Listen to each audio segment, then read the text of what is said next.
चलिए आपको सीधे अब लाइव तस्वीरें दिखाते हैं कानपुर से, जहां कानपुर में समन्वय से उद्योग अकादमी जुड़ाव कार्यक्रम में सीएम योगी आदित्यनाथ पहुंचे हुए। बना होगा तो अक्षरों के संयोजन से ही बना होगा ना। और कोई वनस्पति ऐसी नहीं जिसमें औषधि बनने की सामर्थ्य न हो, और मनुष्य कोई ऐसा नहीं जिसमें योग्यता न हो।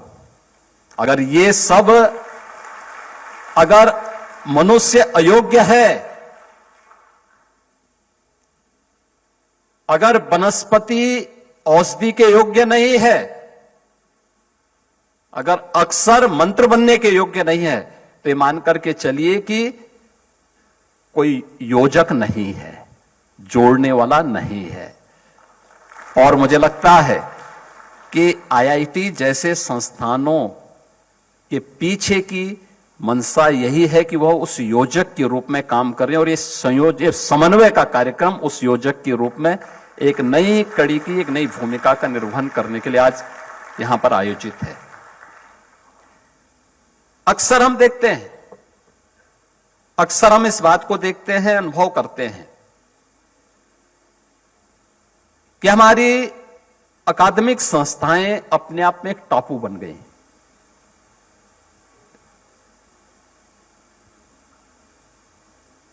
और हम लोग भी 2017 में हमारी सरकार बनी,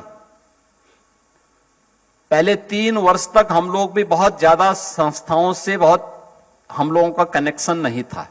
लेकिन जब 2020 में कोविड ने अपनी दस्तक दी, तब हम लोगों की भी आंखें खुली कि भाई हमें कुछ इसमें देखना चाहिए। और तब आईआईटी कानपुर के साथ हमारे फिर बेहतरीन संबंध बने। क्योंकि लोग बोलते होंगे कि कोविड का आईआईटी कानपुर से क्या संबंध है, तो प्रोफेसर मनिंद्र अग्रवाल जी के द्वारा जब अपने मैथमेटिकल डायग्राम उनके द्वारा कोविड के दिए जाते थे, हम लोग इन सभी डायग्राम को स्वाभाविक रूप से हमारे कार्यक्रम का हिस्सा बनता था, और हम लोग उन सबको जगह जगह भेजते थे। पीएमओ में भी जाता था, अन्य जगह जाता था। तो पीएम साहब ने पूछा मुझसे कि प्रोफेसर मनिंद्र अग्रवाल, मैंने कहा हाँ, आईआईटी कानपुर से। अन्य चीजों के बारे में भी चर्चा होने लग गई। हमें लगा कि आईआईटी कानपुर जो आकलन कर रहा है, परिणाम उसके नजदीक हैं या उसी के अनुरूप हैं। और कोविड को नियंत्रित करने के लिए हमारी जो टीम काम कर रही थी, उसको बड़ी मदद मिलती थी उससे। फिर हमने इस कोलैबोरेशन को आगे बढ़ाया, और आज खैर यद्यपि हमें यहां पर डिफेंस मैन्युफैक्चरिंग कॉरिडोर में भी आईआईटी कानपुर सपोर्ट कर रहा है, सहयोग कर रहा है।